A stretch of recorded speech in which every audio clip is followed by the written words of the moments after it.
안녕하세요. 투자는 단순한 게 좋다의 복리입니다. 주말 잘 보내시는지 모르겠네요. 8월 12일 토요일 오후 1시 57분입니다. 오늘 영상의 주제는 지난주에 잘 버틴 국내 증시, 좀 이제 월요일은 좀 하락률이 제법 나올 수 있다라는 전망과 함께 최근에 그래도 수급이 돌아오고 있는 섹터에 대한 점검을 한번 해보도록 하겠습니다. 그래서 어느 섹터는 매수하지 말고 기다려야 하는지, 또 이제 매수를 해볼 만한 업종과 섹터는 어딘지, 그런 걸 한번 보도록 하겠습니다. 먼저 미국 증시는 다우지수는 0.3% 올랐고, 나스닥은 0.58% 하락이 나왔습니다. 일단은 미국장 개장하기 전에 발표된 PPI 생산자 물가지수가 전월 대비 상승함에 따라 큰 폭으로 개발락을 했죠. 그러다가 기대 인플레이션이 좀 낮아졌다는 얘기 때문에 다시 반등을 했지만 결국 0.58% 하락으로 끝났습니다. 그러면서 미국물 10년 국채금리는 다시 4.158%까지 상승했고요.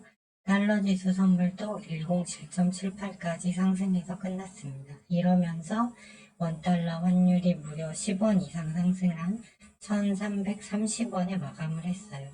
그리고 MSCI 사우스 코리아 지수도 마이너스 1.16% 하락했기 때문에 그리고 미국장 빅테크 못 가면 지수 반등 없다고 말씀드렸는데 특히 엔비디아, TSMC, 마이크론 등 반도체주가 크게 약세였고요. 다우지수 세미컨덕터 지수도 마이너스 2.58% 급락했기 때문에 코스피에 한해서는 매우 좋지 않은 흐름이 나올 걸로 예상이 됩니다. 나스닥은 일봉, 주봉상 모두 이제 일단 1차 지지라인이 깨졌습니다. 그래서 다음 지지라인은 마이너스 4% 정도 더 내려간 지점입니다. 따라서 추가 조정이 다음 주에도 이어질 걸로 보여지고요. 잭슨홀 미팅이 또 대기 중이기 때문에 시장이 쉽게 올라가기는 어렵다고 보고 있습니다. 현재 미국 증시의 가장 큰 문제는 호재가 없다는 겁니다. 상승 하락은 모두 물가에서 시작해서 물가로 끝나는 장세, 즉 이게 물가라는 이슈가 슈퍼 이슈입니다. 이거에 따라서 모든 게 변하는데 일단은 생산자 물가지수도 반등이 나왔어요. 그래서 좋지 않죠. 프라이스 리바운드, 즉 물가지 상승이 왜 시장에 치명적인가는 계속 말씀을 드렸습니다. 금융권을 흔들고 고금리를 유지하게 만들고 소비와 생산을 위축시킵니다. 특히 유가, 천연가스, 곡물, 원자재는 변동성은 있지만 가을, 겨울 다시 큰 폭 반등할 가능성이 여전히 남아있습니다. 그렇다면 투자자로서의 현실적 대응은 무엇일까요? 현금 100%를 유지하면서 투매 신호가 썼을 때만 매수하고 빠지는, 즉 기술적 반등 가능성이 높은 구간인데 아직 국내 증시는 투매 시그널이 뜨지 않았습니다. 기다릴 거를 추천드리고 지수가 만만하게 빠지면 당일에 뜨는 업종이 요즘은 있습니다. 신규 상장주, 바이오, 제약, 화장품, 조전도체, 로봇, 인공지능이 그 섹터인데요. 이 종목들의 위치는 계속 변합니다. 그래서 어느 순간에는 매수하기 좋은 자리였다가 하루가 지나면 다시 매수해서는 안 되는 자리로 바뀝니다. 아직은 완벽한 대세 하락장은 아니나 그로 전환될 가능성이 점점 높아지고 있습니다. 따라서 당분간은 치고 빠지는 아웃복서 전략이 유리하다고 보고 있습니다. 이제 업종별로 한번 볼게요. 시황 분석은 결국 수익을 내기 위해서 하는 거기 때문에 수익이 안 나면 아무 소용이 없죠. 먼저 초전도체 섹터입니다. 여기서는 신성 델타테크를 주목해야 합니다. 상승률로 봤을 때 대장주기 때문인데요. 일봉상 과열 시그널이 급하게 들어왔습니다. 이미 많이. 그리고 60분봉상으로도 이격이 많이 커졌다가 월요일날 밀렸습니다. 그래서 이날 원익 PNC와 파워로직스가 상한가를 가긴 했지만 신성 델타테크가 이제 밀릴 수 있는 자리입니다. 충분히. 그러기 때문에 이쪽은 신성 델타테크를 보면서 매수 타점을 잡아야 하는데 신성이 무너지면 나머지도 다 무너진다. 그런데 신성의 위치가 일봉상 과열이 들어온 과열권이다. 이렇게 인식하시면 되겠고, 화장품 관련주도 마찬가지입니다. 한국 화장품이 대장주 역할을 하고 있는데 이 종목의 움직임에 따라 나머지 화장품주가 다 이동하는데요. 연속 이틀 상한가를 갔습니다. 월요일날 좀 더 갭이 뜰 수 있겠지만 이미 60분 봉상 과열 신호를 밀고 가고 있기 때문에 화장품 섹터도 눌려주길 기다려야 된다. 그래서 초전도체와 마찬가지로 매수해서는 안 된다고 보고 있습니다. 그 다음에 로봇 쪽을 보시면 로봇 쪽도 이제 대장주들을 먼저 봐야죠. 로보는 그나마 아직 이격이 많이 커지진 않았지만 일봉상 조금 부담스럽고요. 그 다음에 유진로봇도 어느 윗꼬리 이날 상승 이틀 눌리다가 상승 윗꼬리를 달고 내려왔기 때문에 로봇 쪽도 아마 지수를 이겨내지 못할 걸로 보고 있습니다. 그렇기 때문에 이쪽도 약간 과열로 보시면 되겠고, 반도체 2차 전지는 당연히 사면 안 되겠죠. 그리고 재건 섹터 대장주 3부 토건을 보시면 일봉상 이미 21선 밑에 있으면 이거 쳐다보면 안 되는 겁니다. 그리고 인공지능도 네이버가 24일날 인공지능 프로그램 출시를 앞두고 있지만 이미 일봉상 약세 흐름을 타고 있고요.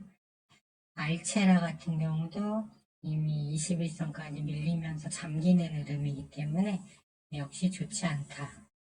그렇게 보면 남는 게 바이오 제약밖에 없습니다. 신규 상장 섹터라. 신규 상장 섹터는 전통적으로 지수 흐름이 안 좋을 때 움직이는 흐름이 있어요. 그래서 이쪽이 지난 금요일에도 강했는데 일단 양봉이 첫 번째예요. 진영도 상한가를 갔지만 양봉이 첫 번째고 큐리옥스 바이오는 두 번째 양봉, 그 다음에 코츠 테크놀로지도 첫 번째 양봉이죠. 일봉상 Y랩도 눌리다가 첫 번째 양봉. 얘는 좀 너무 올랐네요. 그래서 이 정도 이쪽이 좀 괜찮고 그 다음에 그 외에 반도체 소형주들도 나쁘진 않습니다. 큐렉소 같은 경우도 올라오고 있고 메타바이로메드, 뷰노, 펩트론, 나이백 다 자리가 괜찮아요. 그렇기 때문에 바이오 제약이 좀 꾸준히 좋은 것 같습니다. 다만 기존의 한미약품이나 시젠 진단키트 이런 대형주들 셀트리온 이런 거는 좀 지수 흐름을 타는 것 같고요.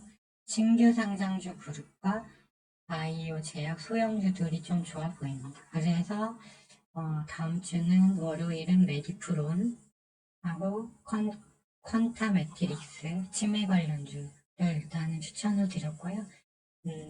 보합이나 솔폭 눌려줄 때 잡아볼 만하다. 물론 올라간다는 거를 전제로 하기 때문에 상승 흐름이 안 나오면 바로 매도하거나 해야겠죠. 그래서 이제 바이든이 다음 내년 선거 전략으로 치매 노인들을 위한 커뮤니티 조성이 있기 때문에 그 이슈도 있고 일봉상 위치가 높지가 않아요. 그렇기 때문에 나쁘지 않다고 보고 있고 조선주 업황이 좋은데 태광, 하이로코리아, 한국카본 이런 거는 일봉상 추세가 꺾였습니다. 그래서 제외하게 하였고요. STX 중공업이랑 STX 시간에서 움직였기 때문에 뜬금포로 한번 올라갈 수 있는 자리.